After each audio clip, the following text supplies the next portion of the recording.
숨어있는 작은 여우, 지난 시간에 이어서 말씀을 전하겠습니다.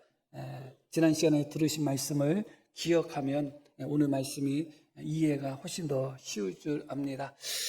술람이 여인은 솔로몬을 사랑함으로 말미암아 병을 얻었다, 그렇게 고백할 정도로 솔로몬을 깊이 사랑하는 것처럼 보였죠, 사실은.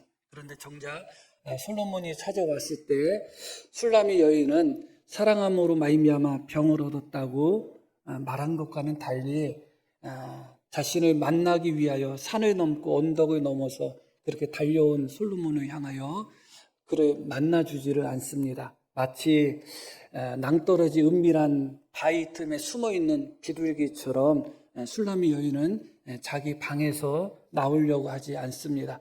그런 술람이 여인을 향하여 솔로몬은 노래를 부르죠. 우리가 잘 아는 노래죠. 나의 사랑, 나의 어여쁜 자야, 일어나 함께 가자. 그것이 아가서에 나오는 말씀이고 또 복음 찬송으로다도 또 우리가 또 부르기도 합니다. 자, 한번 2장 13절 말씀 한번 볼게요. 무화과 나무에는 푸른 열매가 익었고 포도나무는 꽃을 피워 향기를 토하는구나. 나의 사랑, 나의 어여쁜 자야, 일어나서 함께 가자. 사랑하는 솔로몬이 찾아왔는데 그 방 안에 그대로 있는 술람이 여인을 향해서 무화과 나무에는 열매들이 익었고 포도나무도 그렇게 꽃을 피워 향내가 가득하다 하면서 나의 사랑, 나의 어여쁜 자야, 일어나서 함께 가자. 그렇게 솔로몬이 술람이 여인을 향하여 노래를 부릅니다. 이 말씀을 가지고도 작년인가 재작년에 말씀을 전한 기억이 있는데 이 술람이 여인은 자신의 공간, 자신의 방, 자신의 집에서 나와서 솔로몬을 맞이해야 되는데 나올 생각을 하지 않습니다. 그래서 일어나서 나와 함께 가자. 그렇게 솔로몬이 술람이 여인을 향하여 외치고 노래하고 초대를 합니다. 이런 노래를 듣고서 가만히 있을 수 있는 사람이 몇 명이나 될까 생각합니다.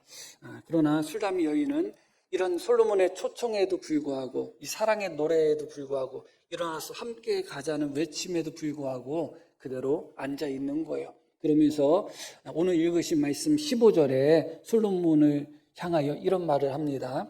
우리를 위하여 여우 곧 포도원을 허는 작은 여우를 잡으라.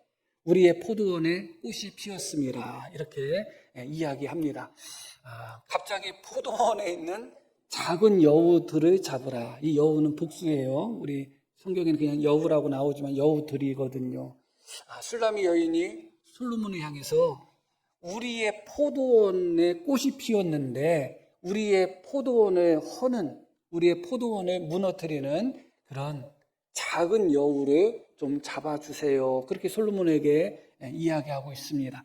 이 포도원은 실제적인 포도원일 수도 있겠지만 아마 아가서 전체의 분위기를 놓고 봤을 때는 실제적인 포도원이 아니라 아마 솔로몬과 술람이 여인 간의 사랑을 상징하는 언어로서의 포도원 같아요. 그러니까 우리의 포도원에 꽃이 피었다는 것은 솔로몬과 술람이 여인의 사랑이 한참 꽃이 피고 있다, 그런 의미예요. 그런데 그렇게 한참 꽃이 피고 있는 그 포도원을 허는, 무너뜨리는 그런 여우들이 있으니까 좀 잡아주세요. 그렇게 이야기하는 거죠. 그렇다면 이 포도원이 실제적인 포도원이 아니라 술람이 여인과 솔로몬 간의 사랑을 상징하는 언어라면 이 여우들도 실제적인 여우는 아니겠죠.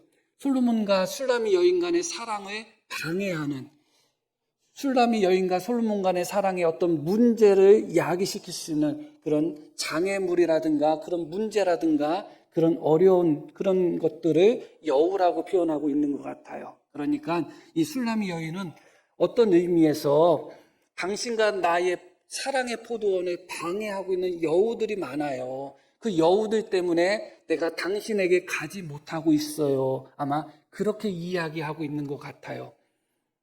아마도 술람이 여인도 그 사랑하는, 물론 그 사랑이 100%의 순수한 사랑은 이때는 아니었다 할지라도 그 사랑하는 솔로몬이 자신을 보기 위하여 먼 곳에서부터 달려왔을 때 나가고 싶은 마음, 만나고 싶은 마음이 왜 없었겠어요? 당연히 있었겠죠. 그런데 술람이 여인 마음속에는 그런 솔로몬과 자신의 관계 속에서 그 관계에 방해가 되는 여우들이 있다고 생각하는 겁니다. 그 여우들 때문에 나는 당신을 만나지를 못해요. 이 우리의 사랑의 포도원을 허는 여우들을 좀 잡아주세요. 그렇게 술람이 여인은 이야기하고 있습니다. 술람이 여인이 생각하는 이 작은 여우들, 솔로몬과 술람 여인의 간의 사랑을 방해하는 그런 배적이나 문제들, 그것이 무엇인지 우리는 단정 지을 수는 없습니다. 어쩌면 술람 여인의 낮은 신분과 솔로몬의 높은 신분이 하나의 작은 여우가 될 수도 있었겠죠. 술람 여인은 정말 시골에서 그냥 농사 짓는 그런 시골 처녀밖에 더 되겠어요. 가정에서도 그렇게 사랑받는 여인이 아닙니다. 신분적으로 놓고 보면 왕의 첩이라 할지라도, 왕비가 아니라 왕의 첩이라 할지라도 술람 여인 정도 되는 여자는 첩이 될 수도 없습니다. 그래서 이 아가서를 보면 술람 여인을 향하여 수군거리거나 술람 여인을 향하여 멸시하거나 그렇게 했다는 장면들이 한두 군데서 나오고 있습니다. 아마도 어쩌면 술람 여인에게 있어서는 그런 솔로몬과 자신의 신분 차이로 인한 사람들의 시선이 작은 여우가 아닐까, 그런 생각도 하게 됩니다. 어쩌면 자신의 외모가 또 작은 여우가 될 수도 있었겠죠. 여자치고서는 너무 까만 얼굴을 갖고 있는 거예요. 까만 피부를 갖고 있는 겁니다. 햇볕에서 하도 고생을 해가지고 실제로 햇볕에서 고생하고 자기를 꾸미지 못한 여자와 날마다 피부과 다니고 날마다 마사지하고 날마다 얼굴 꾸민 여자하고는 차이가 날 수밖에 없죠. 그때 당시에 그런 마사지가 있었는지 없었는지 모르겠지만 최소한 술람 여인은 자기의 외모를 꾸밀 수 없었던 여인입니다. 그래서 내가 비록 거무나 나를 흘겨보지 말라, 나를 째려보지 말라, 나를 업신 여기지 말라, 그렇게 말할 정도로 술람 여인에게 있어서 이 검은 피부는 하나의 자신의 약점이 될 수도 있었던 것 같습니다. 이것은 다 추측이에요. 어쩌면 오빠들이 그럴 수도 있겠다. 사실은 이 아가서에 술람 여인의 오빠들이 2번 등장하는데 다 좋게 등장하지 않습니다. 술람 여인들의 오빠는 술람 여인을 여동생으로 그렇게 아끼고 보호하는 그런 대상이 아니라 오히려 술람 여인을 힘들게 만들고 어렵게 만들고 솔로몬과 술람 여인의 사랑을 막는 그런 존재로 나오고 있어요. 예전에 조금 엄격한 그런 가정에서는 딸들이 연애하는 것을 허락을 안 했잖아요. 그렇죠? 그래가지고 연애하려고 나가면 못 나가게 지키고, 심지어 자꾸 도망 나가면 머리 다 깎아버리고 그런 경우도 있었잖아요. 어쩌면 술람 여인들의 가족들의 방해가 작은 여우일 수도 있었겠다. 아니면 솔로몬 왕이잖아요. 왕이기 때문에 우리처럼 한 명의 아내를 두고 그렇게 사는 사람이 아니에요. 이때 당시에도 솔로몬에게 있어서는 왕비와 후궁이 140명이 있었다고 이야기해요. 그리고 시녀들이 무수하다. 그러니까 솔로몬의 부인들이 최소한 140명이 있을 때거든요. 나중에는 그 숫자가 늘어나가지고 1000명까지 늘어나는데 아직 술람 여인을 만날 때는 140명의 여자가 있을 때예요. 암만 왕의 부인이 된다 할지라도 그 왕이 140명의 부인들을 거느리고 있다면 아마 조금 쉽게 마음을 주기가 어려웠을 것 같아요. 이런 등등 모든 것이 가능성이 있지만 술람 여인에게 있어서는 이런 여우들이 너무 많아요. 당신과 나의 사랑을 방해하는 여우들이 너무 많아서 일어나 함께 가자고 하는 당신의 초청에 내가 응할 수 없어요. 우리의 포도원을 허는, 우리의 포도원에 지금 꽃이 한참 피려고 했는데 이것을 짓밟고 있는 이런 여우들을 당신이 잡아주면 안 되겠습니까? 그렇게 이야기하고 있습니다. 그런데 오늘 제목에서 우리가 보았듯이 제목이 뭐죠? 숨어있는 작은 여우. 그게 이제 제목이에요. 숨어있다. 왜 제가 숨어있다고 이야기했는가? 그것은 여러 가지 의미가 여기에 담겨 있을 수 있겠지만, 제가 이 말씀을 묵상하면서 새벽에도 말씀을 드렸는데, 술람 여인은 솔로몬을 맞이하지 못하고 솔로몬에게 가까이 가지 못하는 그런 많은 원인들, 문제들, 그런 숨어있는 작은 여우와 같은 것들이 있다고 했습니다. 화면 받고. 그런데 실제로 아가서를 우리가 읽다 보면, 또 지난주 말씀을 우리가 기억하다 보면, 솔로몬과 슐라미 여인 간의 사랑에 있어서 가장 크게 여우처럼 그 사랑의 관계를 헐고 무너뜨리는 그런 대상이 누구인가를 생각해 보면 어쩌면 슐라미 여인 자신이 가장 큰 여우가 아닌가 하는 생각을 하게 되는 거예요. 실제로 솔로몬과 슐라미 여인의 관계 속에서 슐라미 여인은 이런저런 핑계를 대면서 작은 여우들을 잡아주세요, 그렇게 이야기를 하고 있지만, 사실은 그런 과정 속에서 그 먼 곳에서부터 자신을 만나기 위하여 그렇게 산 넘고 언덕을 넘어 찾아온 솔로몬을 향하여 이런저런 핑계를 삼아서 나가지 않고 있는 슐라미 여인. 사실은 그래서 솔로몬이 결국은 어떻게 하는가? 돌아가잖아요. 떠나잖아요. 솔로몬이 슐라미 여인을 만나러 왔다가 만나지 못하고 떠나간 가장 큰 원인이 누구인가? 결국은 슐라미 여인 아니겠어요? 솔로몬과 슐라미 여인 간의 사랑에 있어서 가장 큰 위기를 만든 당사자가 사실은 슐라미 여인이 생각했던 다른 어떤 여우들이 아니라 슐라미 여인 안에 숨어있는 그런 자기 자신의 여우가 아닌가, 그렇게 생각하게 됩니다. 솔로몬의 초청은 우리에게 있어서도 그대로 적용될 수 있는 부분입니다. 예수님께서도 제자들을 부르실 때 나를 따르라고 부르십니다. 내가 있는 그 자리에서 나를 따르라고 부릅니다. 솔로몬이 슐라미 여인을 찾아왔을 때도 무엇이라고 이야기하는가? 나를 따르라, 그렇게 이야기합니다. 나와 함께 가자. 일어나서 나와 함께 가자. 그러나 일어나서 나와 함께 가자고 하는 솔로몬을 향해서 슐라미 여인은 작은 여우들을 잡아주세요 하면서 일어날 생각을 하고 있지 않습니다.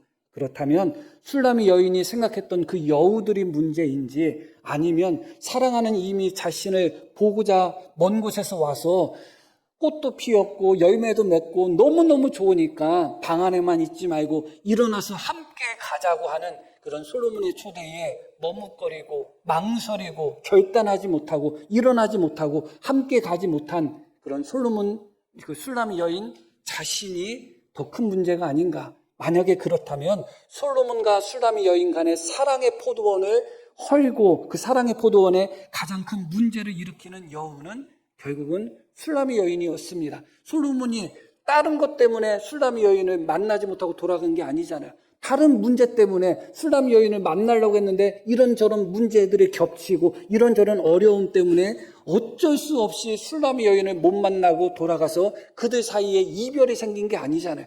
그들 사이의 이별은 솔로몬이 그토록 슐라미 여인을 보고 싶고 만나고 싶어서 달려와서 문을 열어달라고 노래 부르며 함께 가자고 그렇게 외쳤지만 솔로몬을 향하여 문을 열어주지 않고 솔로몬을 향하여 함께 나가지 않고 그대로 머뭇거리고 망설이고 결단하지 못했던 슐라미 여인 자체가 가장 큰 여우라고 할 수 있지 않겠습니까? 실제로 그렇습니다. 신앙생활을 하다 보면 이런저런 우리가 핑계를 댈 때가 많습니다. 핑계라고 이야기하면 조금 죄송할 수도 있겠지만 뭐 핑계가 아닐 수도 있고 또 핑계일 수도 있겠죠. 주님을 믿는 이 믿음의 결단을 할 때 어떤 이는 뭐 시간이 없고 어떤 사람은 뭐 가진 것이 없고 어떤 사람은 너무 바쁘고 어떤 사람은 이런 문제 있고 저런 문제 있어서 내가 교회를 못 나갑니다. 내가 예수님을 못 믿습니다. 그렇게 이야기하는 사람들이 참 많아요.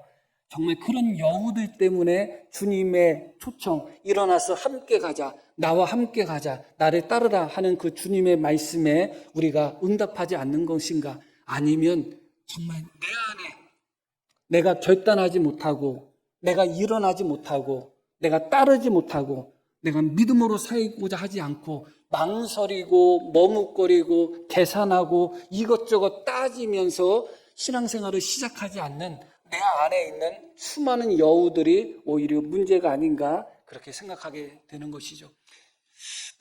결국은 그렇게 슐라미 여인을 만나고 싶어서 왔던 솔로몬을 슐라미 여인이 만나주지를 않아요. 그럼 어떻게 해요? 어쩔 수 없이 솔로몬은 돌아가게 됩니다.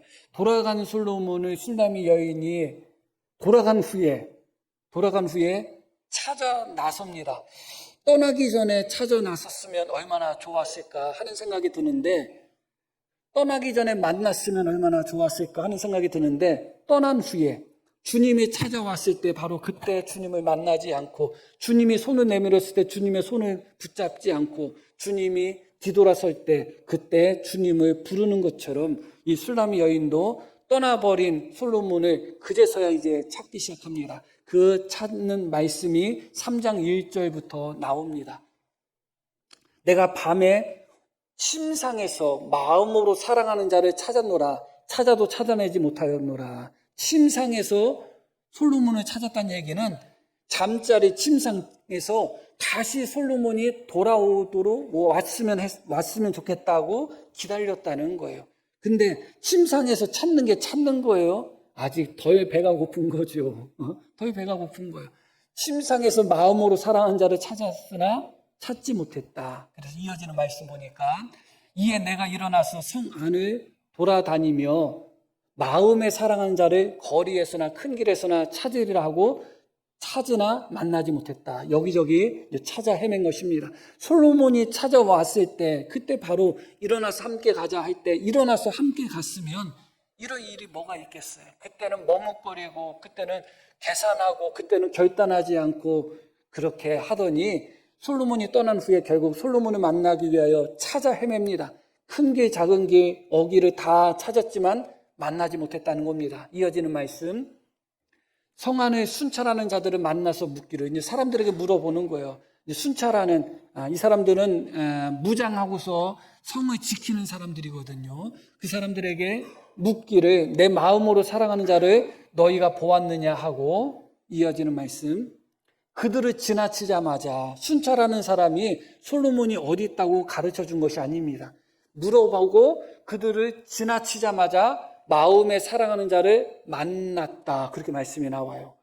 그러니까 이 말씀 속에서는 술람이 여인이 솔로몬을 열심히 찾았지만 결국 열심히 찾아서 만난 것이 아니라 여기저기 찾아 헤매도 없었고 사람들에게 물어봐도 그 사람들이 가르쳐 주지도 않았습니다. 그런데 그 사람들을 지나치자마자 자연스럽게 솔로몬을 만났습니다. 하나님의 은혜가 다시 찾아왔다고 볼 수가 있겠죠. 놓친 하나님의 은혜를 다시 회복했다고 할 수도 있을 것 같습니다. 그래서 이렇게 말씀이 이어집니다. 그를 붙잡았다. 그리고 내 어머니 집으로 나를 잉태한 어머니 방으로 가기까지 어떻게 했다고 나와요? 놓지 않았다. 술람이 여인의 마음을 우리는 충분히 여기서 느끼게 됩니다. 그를 붙잡고 그를 놓지 않았다. 그 마음은 어떤 마음이에요? 내가 다시는 놓치지 않겠다. 다시는 떠나보내지 않겠다. 다시는 이별하지 않겠다는 그런 마음이잖아요. 그래서 솔로몬을 꽉 붙잡고 솔로몬을 놓지 않았다는 겁니다. 한 번 사랑을 놓쳤던 여인의 모습으로서 당연하다 하는 생각이 듭니다. 이제는 다시는 내가 솔로몬을 떠나보내지 않을 거야. 나는 이제는 항상 솔로몬과 함께 할 거야 하면서 솔로몬을 꼭 붙잡고 놓지 않았다. 그렇게 말씀이 나오고 이어지는 말씀 속에서 3장과 4장 말씀은 솔로몬과 술람이 여인의 결혼 장면이 나와요. 드디어 이제 솔로몬과 술람이 여인이 결혼했습니다. 그래서 이제 술람이 여인은 솔로몬에게 있어서 그냥 나의 사랑하는 여인, 나의 사랑하는 자가 아니라 나의 신부가 됩니다. 나의 신부, 나의 어여쁜 자가 됩니다. 솔로몬은 술람이 여인에게 있어서 신랑이 되고 술람이 여인에게 솔로몬은 신랑이 되는 술람이 여인은 솔로몬의 신부가 되는 이제 결혼하는 그런 장면이 3장 4장에 그대로 나타납니다. 그런 후에 결혼한 후에 5장 말씀이 이어지고 있는데 이 말씀은 결혼한 후라는 것을 기억할 필요가 있어요.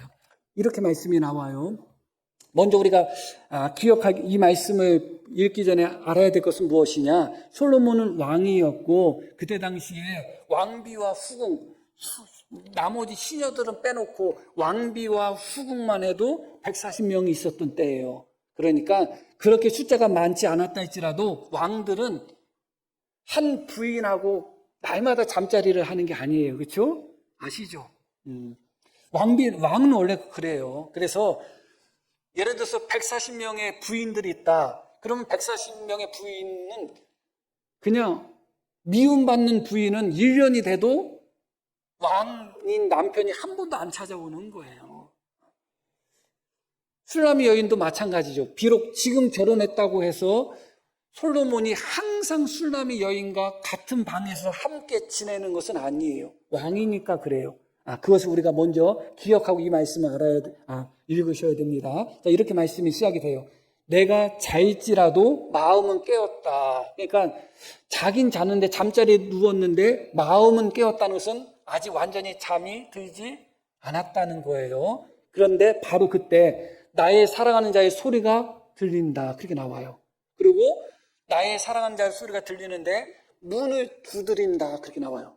솔로몬이 찾아와서 문을 열어달라고 두드리는 거예요. 기분이 나쁠 수도 있죠. 여자들 입장에서는 어떤 후궁하고 같이 있다가 지금 왔어?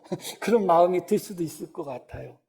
그런 복잡한 부분은 제가 오늘 말씀 속에서 전하지는 않겠지만 아가서를 보면 그런 술라미 여인의 마음들이 나타나요. 솔로몬이 왜 뜬금없이 느닷없이 내가 왕비가 60이고 후궁이 80이라고 했나? 숫자는 어떤 게 80이고 60인지 정확하지는 않은데, 그리고 시녀가 무수하다. 그 이야기를 뜬금없이 솔로몬이 해요. 뜬금없이 그 얘기하면서 그래도 내가 치고 사랑하는 사람은 당신이야. 그렇게 이야기하는 장면이 있거든요. 그 이야기를 왜 갑자기 할까요?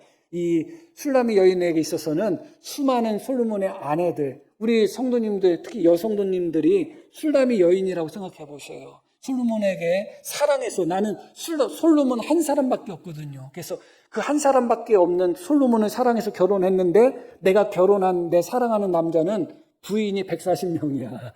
그래서 이 부인하고도 잠자리하고 저 부인하고도 잠자리하면 마음이 편하겠어요? 편하지 않죠. 그런 모든 것들이 사실은 아가서 전체에 담겨 있습니다. 여하튼 솔로몬이 술라미 여인을 찾아와서 문을 두드립니다. 그러면서 이르기를 나의 누이, 나의 사랑, 나의 비둘기, 나의 완전한 자야, 문을 열어다오 하면서 문을 두드려요. 그러면서 내 머리에는 이슬이, 내 머리카락에는 밤이슬이 가득하다, 그렇게 이야기합니다. 그러면 열어줘야 될까요? 안 열어줘야 될까요? 어떻게 맺어진 사랑이에요? 처음부터 솔로몬이 부인 한 명이라고 생각하고 결혼한 것도 아니잖아요. 솔로몬은 왕이고 수많은 아내들이 있다는 걸 다 알고 결혼한 거잖아요.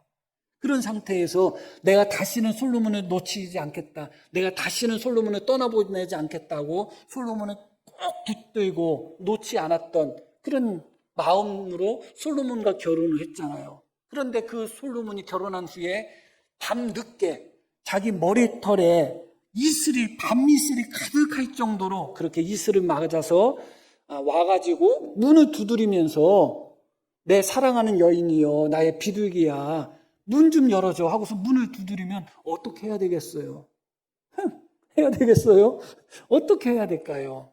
당연히 문을 열어줘야 되겠죠.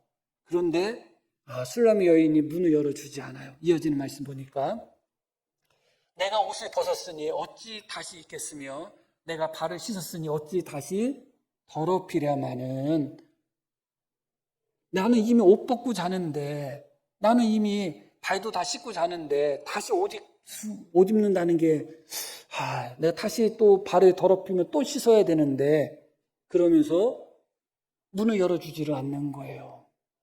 그러니까 솔로몬이 어떻게 했는가? 내 사랑하는 자가 문틈으로 손을 들이밀매 내 마음이 움직였다.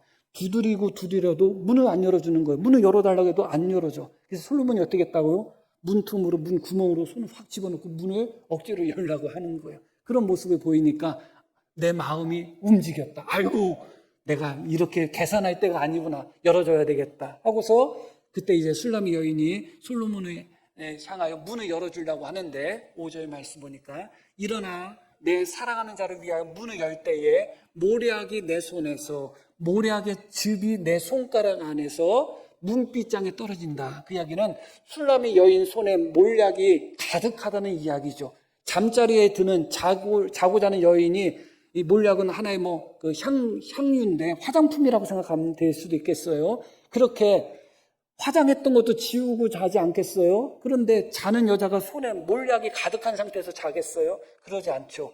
이제 솔로몬에게 문을 열어주려고 하다 보니까 아마 꾸미고 싶은 마음이 들었던 것 같아요. 그래서 몰약으로 잔뜩 꾸민 다음에 문을 열었는데 늦었어요. 너무 꾸물꾸물거렸어요. 처음에 문을 두드릴 때 열어줬으면 좋았을 텐데 그때 열어주지 않고 문틈으로 손이 쑥 들어왔을 때 그때 열어줬으면 좋았을 텐데 그때 바로 열지 않고 모략으로 자기 자신을 꾸미다 보니까 시간이 흘러간 것 같아요. 그래서 말씀이 일어나 내 사랑하는 자를 위하여 다시 문을 열 때 모략이 내 손에서 모략의 즙이 내 손가락에서 문빗장에 떨어지는구나. 문빗장 문을 열라고 딱 하는 순간에 그 정도로 모략을 잔뜩 바른 거예요. 이어지는 말씀. 내가 내 사랑하는 자를 위하여 문을 열었으나 그는 벌써 물러갔네. 그는 벌써 물러갔네. 자기가 생각하기에 벌써 물러간 것이지 사실은 벌써 물러간 게 아니죠. 그가 말할 때에 내 혼이 나갔구나. 내가 그를 찾아도 뭐라고 써 있어요? 못 만났고 불러도 응답이 없었다. 그제서야 떠난 후에 문을 열고 떠난 후에 부르고 떠난 후에 찾았다는 겁니다. 벌써 떠났다고 이야기하고 있습니다. 솔로몬이 떠나버렸어요.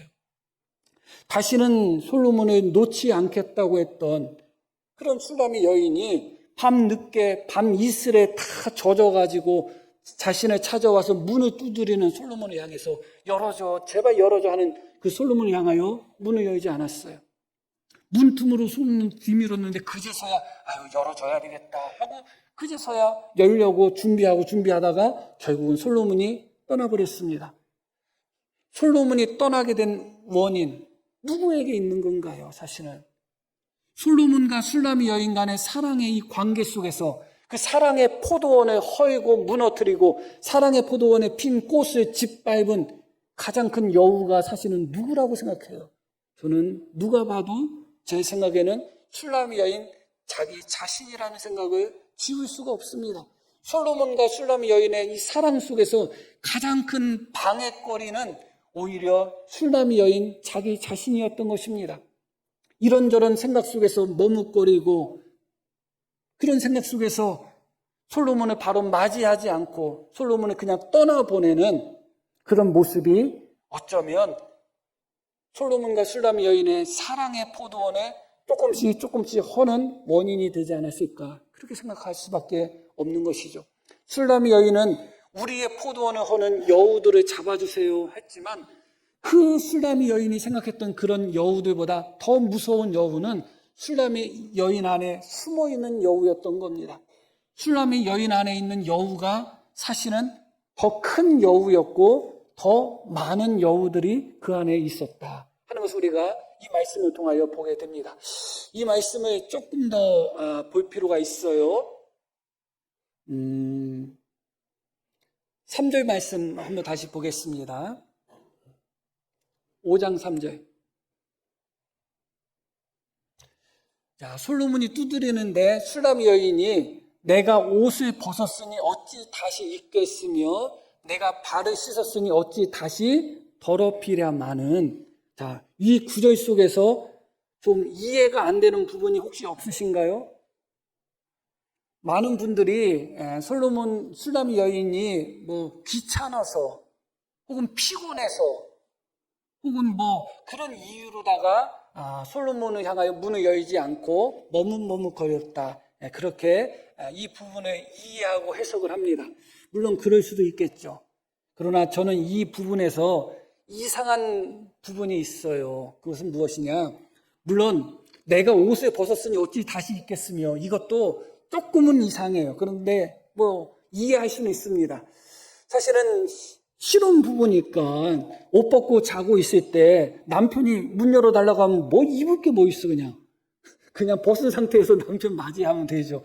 그래도 최소한 옷을 입어야 되겠다 하는 것은 이해가 가요. 그런데 솔로몬이 sullam의 여인에게 요구한 것은 무엇이냐? 일어나서 함께 가자가 아니에요.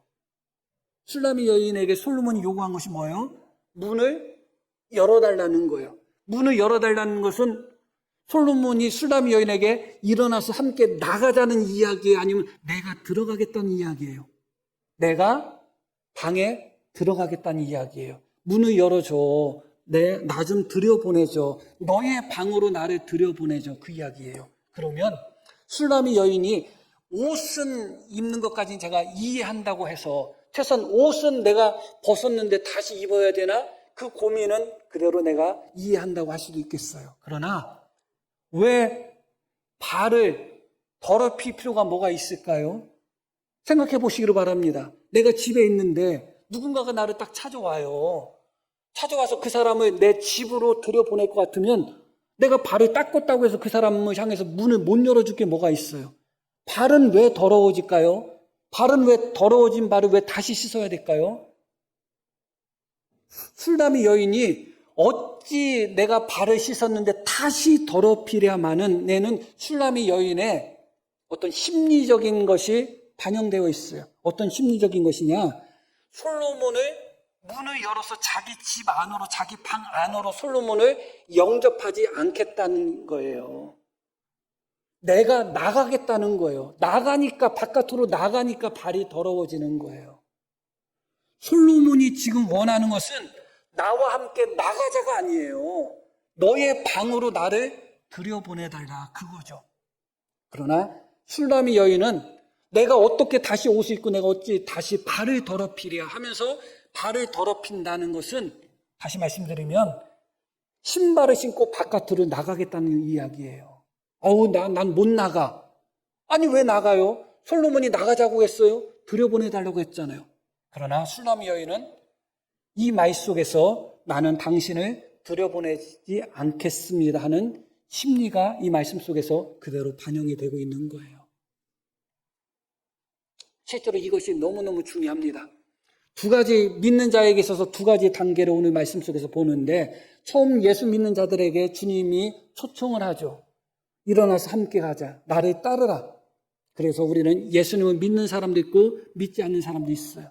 그러나 그 예수님을 일어나서 따르는 것에서 멈추면 안 되잖아요. 내가 그 사람 안에, 그가 내 안에, 그게 주님이 우리에게 요구하시는 거예요.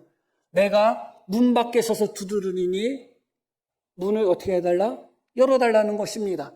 우리 안에 들어오기를 원하시는 것이죠. 우리 중심 안에, 내 중심 안에, 나의 삶의 중심 안에 주님이 들어오는 것이 신앙이지, 주님이 내 문 바깥에, 주님이 내 마음의 문 바깥에 서 계시고 문 밖에 계시는 예수님을 믿고 섬기는 것이 신앙이 아닙니다.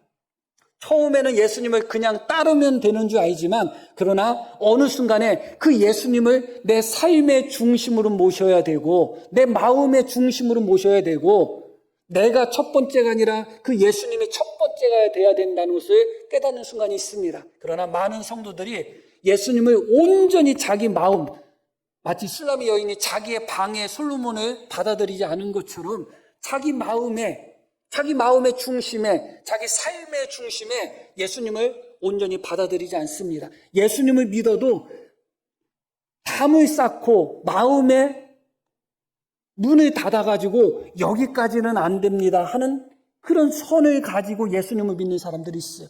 온전히 주님께 마음을 드리지 않아요. 온전히 주님께 헌신을 하지 않아요. 온전히 주님이 내 안에 들어오셔서 왕노릇하게 하지 않아요.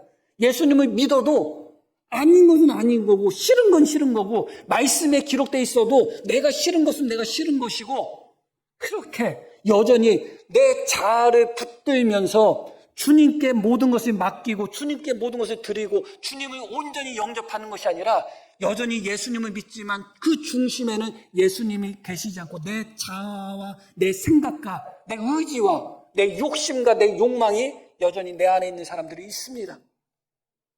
예수님을 더 잘 믿으면 내가 하던 일을 못할까 봐 적당히 믿으려고 하는 사람들이 많아요.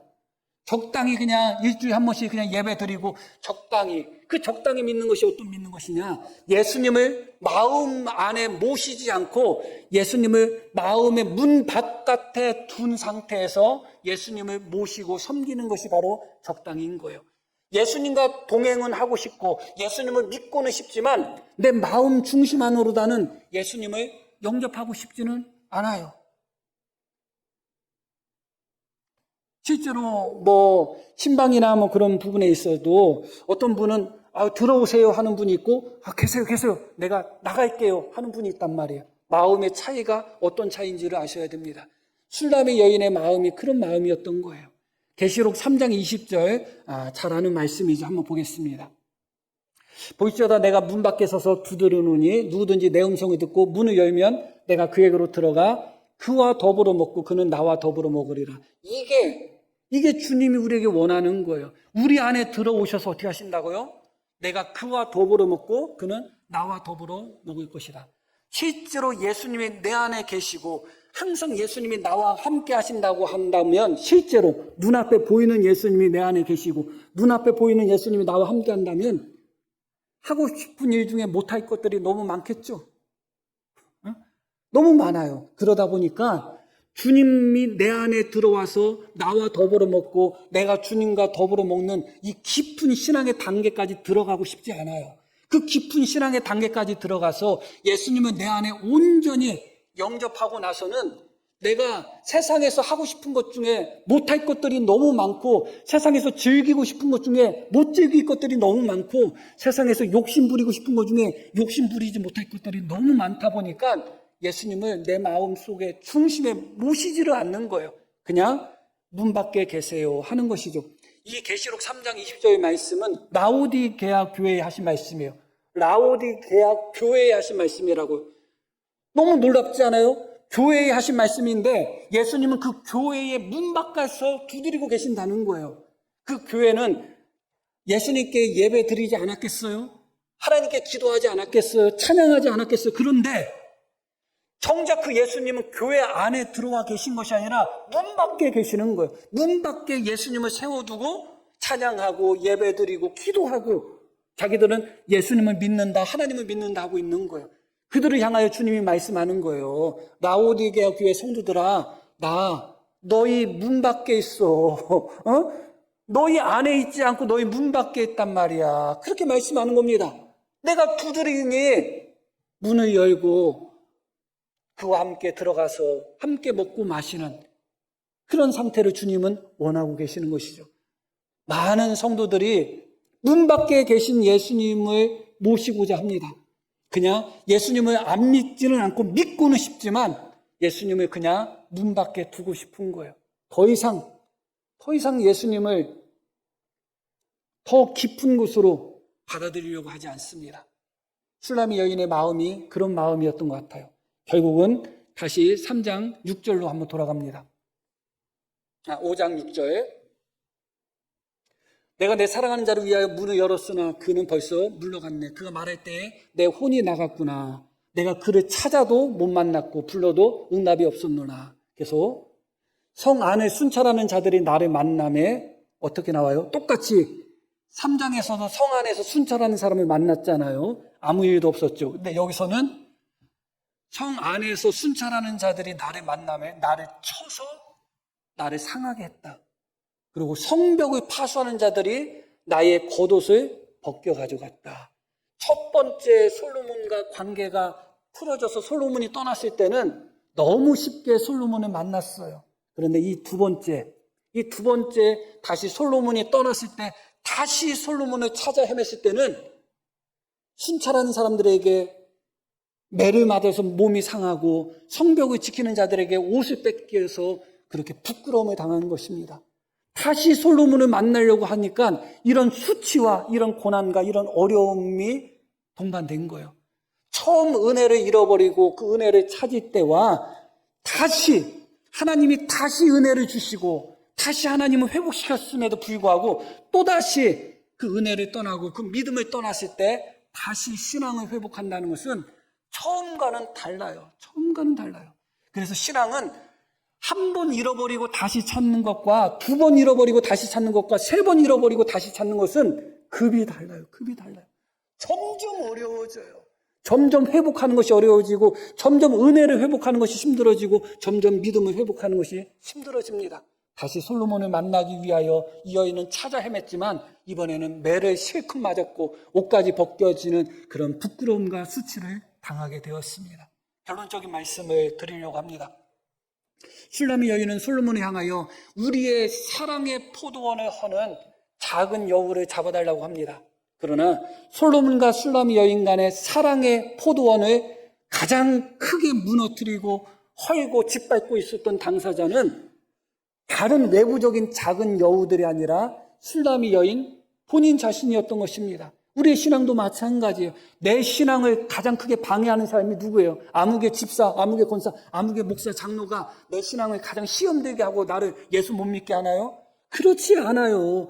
정말로 내 믿음을, 하나님과의 나의 관계, 하나님이 나에게 주신 은혜를 떨어먹고 하나님이 나에게 주신 그런 사랑을 잃어버리고 믿음을 잃어버리고, 그런 원인이 결국은 나 자신이라는 것을 우리는 배우게 되는 것입니다. 그래서 실제로 하나님과 우리의 관계를 파괴하는, 하나님과 우리의 사랑의 관계와 믿음의 관계를 가장 어렵게 만드는 여우는 나 자신이다. 내 자신에 숨어있는 여우들이 너무 많다. 때로는 나 힘들어서 못하고, 피곤해서 못하고, 때로는 기분 나빠서 못하고, 때로는 자존심 상해서 못하고, 때로는 재수 없어서 못하고, 너무너무 내 마음속에 여우들이, 숨어있는 여우들이 많아요. 하나님으로부터 멀어지고, 교회로부터 멀어지고, 봉사로부터 멀어지게 만드는 수많은 여우들이 내 안에서 꿈틀꿈틀 거리고 있는 것입니다. 그러나 그렇게 내 안에 있는 여우, 혹은 내 자신으로 인하여 신앙을 잃어버리고 믿음을 잃어버리고 첫상을 잃어버렸을 때 가장 고통을 당하는 사람이 누군가? 결국은 나 자신이라는 것을 기억할 필요가 있죠. 그게 가장 오늘 말씀 속에서 우리가 깊이 생각해야 되는 말씀이에요. 신앙의 첫사랑을 경험해 보신 분들이 있을 테고 대부분 그럴 거라고 믿습니다. 신앙의 첫사랑을 경험 못한 분도 있을 수도 있어요. 그런데 그 주님의 믿음의 첫사랑을 경험해 보신 분들은 다 아실 겁니다. 얼마나 행복했는지, 그때 얼마나 기쁘고 즐거웠는지. 그러면 결국은 그 첫사랑을 잃어버리고 나서 신앙생활하는 것이 어때요? 기뻐요? 즐거워요? 행복해요? 그렇지 않잖아요. 첫사랑을 잃어버리고 고통당하는 사람은 우리 자신이에요. 은혜가 충만했을 때 생각해 보시기를 바랍니다. 은혜가 충만했을 때 얼마나 좋았어요. 예배 드리는 것도 행복하고, 그날따라 목사님이 설교를 더 길게 하면 더 기분이 좋아지고. 안 그랬냔 말이에요. 그랬잖아요. 교회에서 무슨 행사만 한다고 하면 너무 좋고, 그런데 어느 순간부터 은혜를 잃어버리고 났더니 신앙생활하는 것이 너무 피곤하고, 일주일에 한 번 교회 가는데 너무 힘들고, 교회 가도 은혜도 안 되고 재미도 없고, 결국은 믿음을 잃어버리고 사랑을 잃어버려서 고통당하는 것은 우리 자신이에요. 그런데 그 믿음, 그 사랑을 잃어버리도록 만드는 여우들이 우리가 생각하는 다른 여우들이 있는 게 아닙니다. 내 안에 있는 여우가 가장 크다.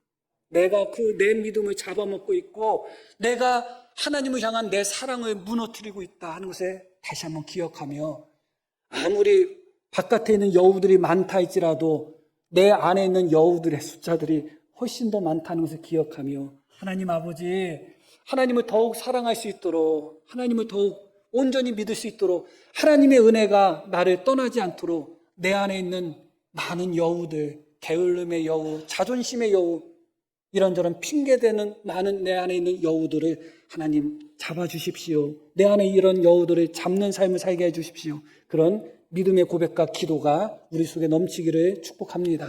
자, 들은 말씀 기억하며 함께 기도하겠습니다.